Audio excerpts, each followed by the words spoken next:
commencement speech that she did for her daughter's graduation at the Sarah Lawrence College, and it was a really wonderful speech, which actually I spent a bit of time in the book discussing, because I think it really so nicely just sums up her life philosophy and what she believes in.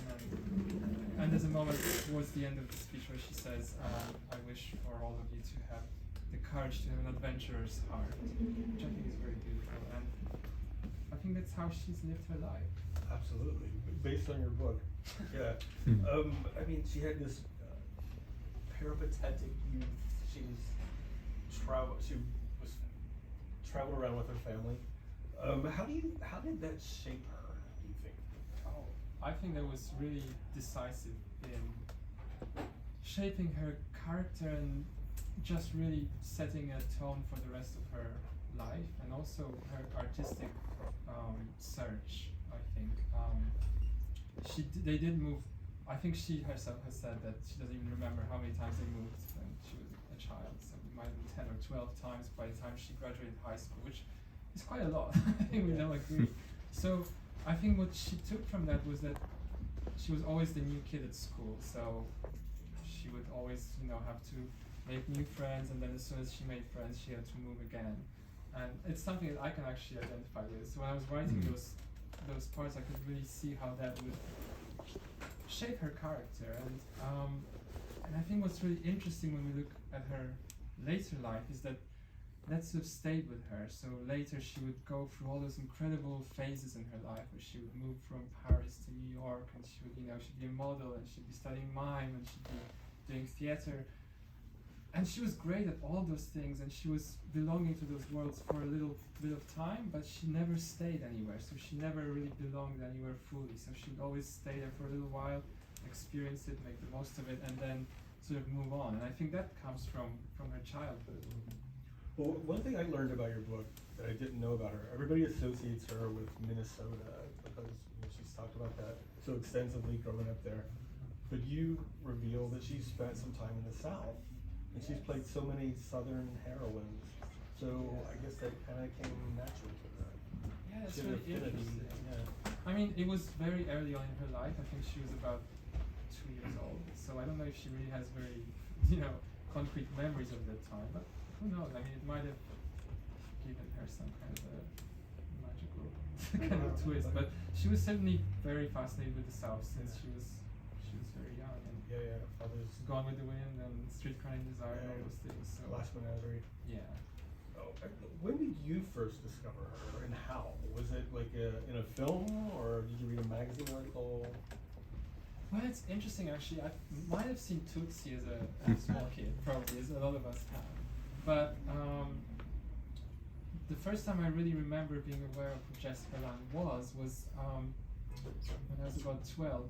And my mom recorded on a VHS tape an interview that she did. It was a kind of special called It's Only Make Believe. Might remember that. It was an HBO documentary, I believe. Yeah, and she just talks about her career, her life, and that was before I really saw any of her work. But the way she discussed her work and she talked about everything, and she was so electrifying. I found her really fascinating. So after that, I sort of went out of my way to find all her movies and watch as many as I could, which wasn't easy back then because obviously we had no streaming or anything, so you had to rent videotapes and whatever. But so I was hooked from that moment on. I think she has an effect on a lot of people. She has such like the way the light hits her face. She's so charismatic and expressive. Also, she just says whatever she Yeah. wants, which is, most people when you watch those interviews, there's a kind of line, everyone has a line, and they just kind of repeat the same thing over and over again. Whereas with her, it's like, she didn't care. I remember actually there was the interviewer asked her a question, how do you feel about being 42? I think she was 42 at the time, and roles may start drying out for you. And she's like, well, at the end of the day, I don't really give a damn. And I was like, oh wow. So I was like, great. And I was 12, so I didn't really know what that meant. 42 to me felt like I don't know, but yeah, it was. And also there were clips of her movies, and just seeing little clips of her in music box is actually the one I remember.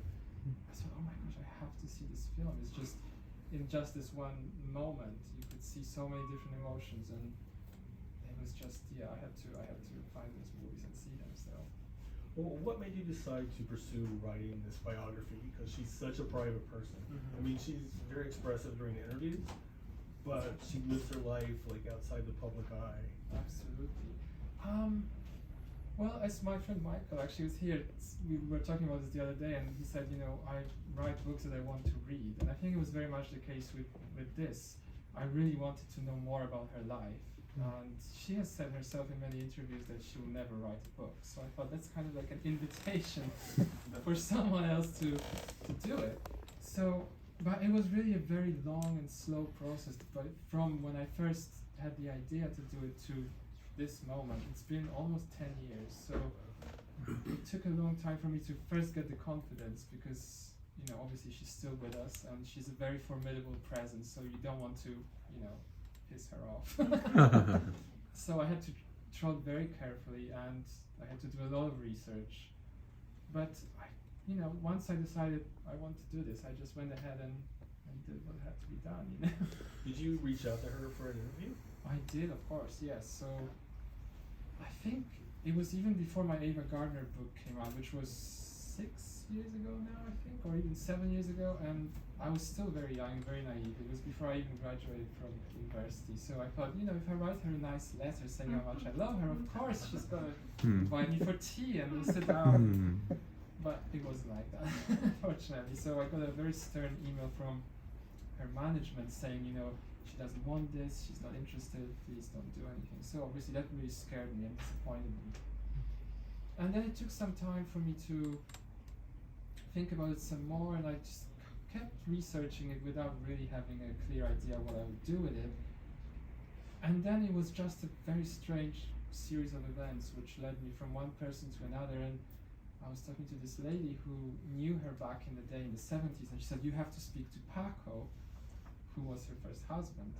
And I thought, well, I don't know, that seems like it's a bit pushing it, you know, getting too close. I know she'd be happy if I spoke to her ex-husband, but the lady was like, no, you have to speak to him, he would absolutely delighted to meet you, and you're so lovely, I will tell him about you. And she did, and then the next thing I knew, I was on the phone to Paco, talking to him, and he's an absolutely incredible character. I mean, he deserves a book, you know, a separate book just for him. And he was very generous and very lovely, and he actually spoke to Jessica on my behalf and said, you know, he's a good guy, and if Benny wants to do a book about you, I think you're lucky that it's him and not some other person.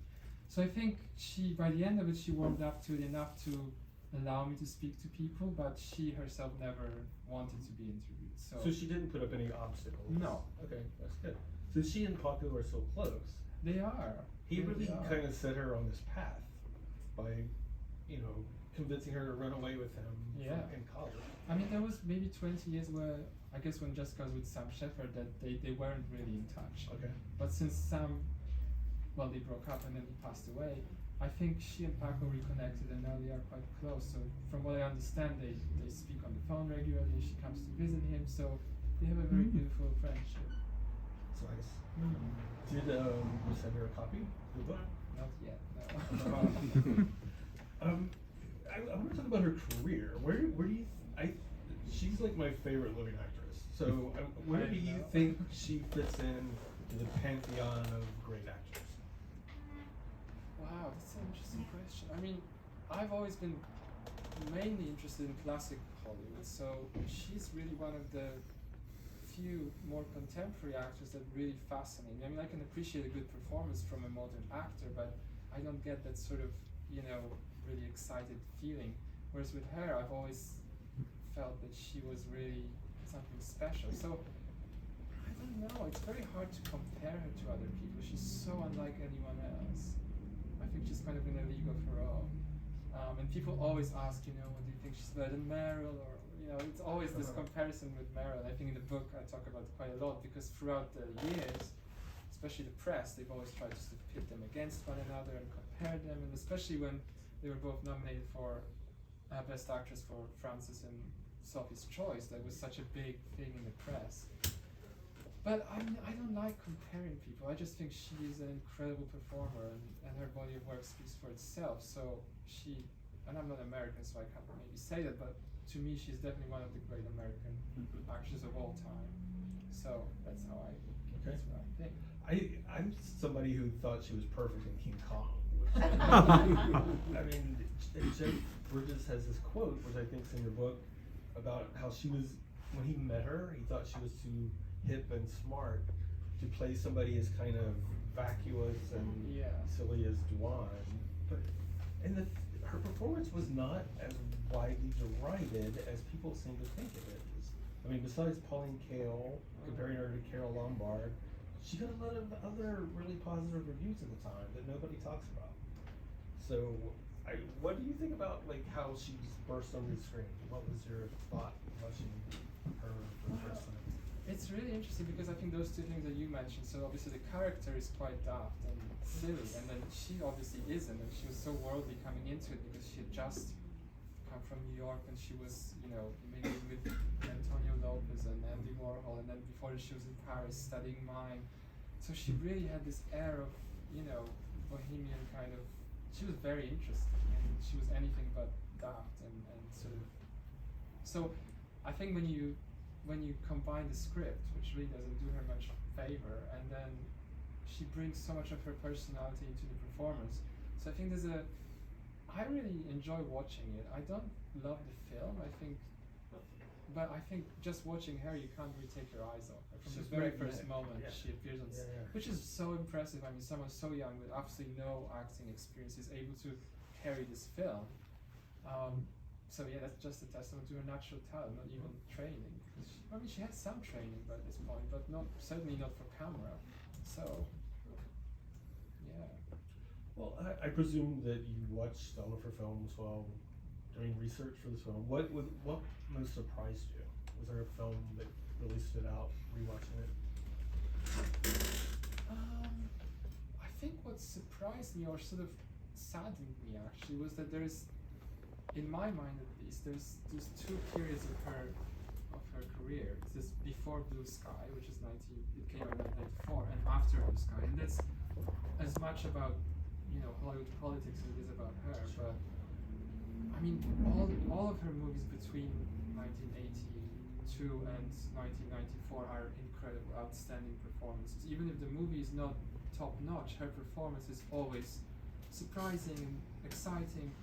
And then after that, so she won the Oscar for Blue Sky. I think it really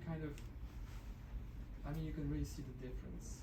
I mean, the films aren't as good, her performances are much more, it's almost like she kind of gave up a little bit. And she talks about it, so I'm not just making this up. She did say that she lost interest for about 10 years and her work suffered. And I really agree with that. And that's a shame, because by the time she got to this point, she really knew how to do it. She really got hold of what it meant to create a performance, and then the work just wasn't there. So I think that's very, very sad. I don't know, it's still true today, I think, to a certain degree, but it certainly was in the 90s, Sure. Well, okay, let's say somebody's coming to her for the first time after reading your book. Which movie would you suggest and why for them to watch for the first time?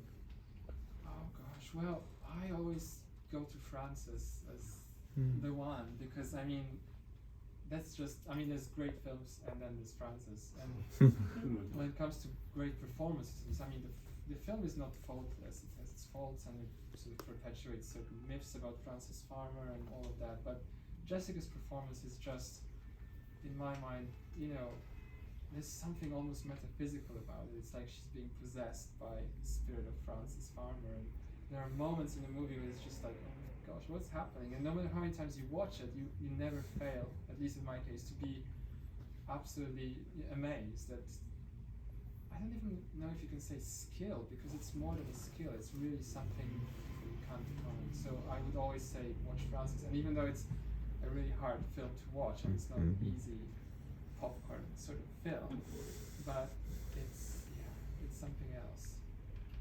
What do you see as characteristic of her performances? I mean, I think she's one of the great smokers of the movies.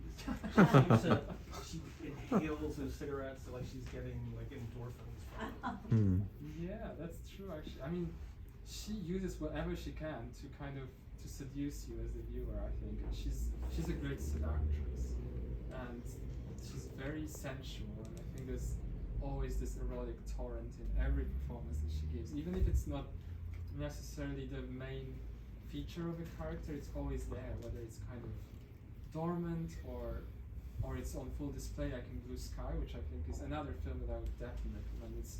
She won an Oscar for it, but it's not widely available, it's not widely known, but I think it's very, and in that film you can really see all of the elements that she brings to a performance. I mean, she's very physical, so you can see a lot of her movements. I mean, she's got those iconic kind of hand gestures where she's touching her chest and kind of stroking her face, and I think the study of mime really is visible in many of her performances, because she really acts with her entire body. You can really see that.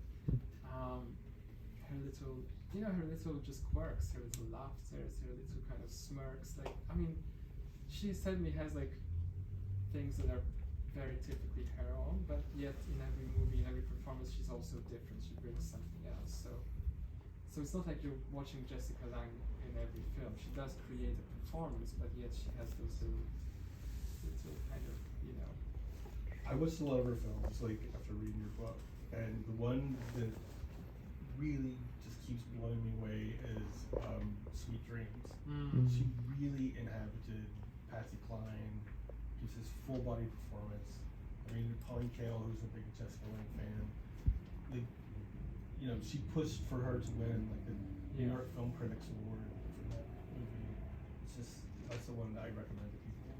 And it's interesting because that's also Meryl Streep's favorite. She always says that, when people ask her, is there a performance that you really admire, she always says, oh, Jessica in Sweet Dreams. And she actually went after that role. She wanted to play Patsy Cline. But then afterwards she said, I'm glad that I didn't, because I could never have done what Jessica did. And that's a big thing coming from Meryl Streep, I think. Yeah.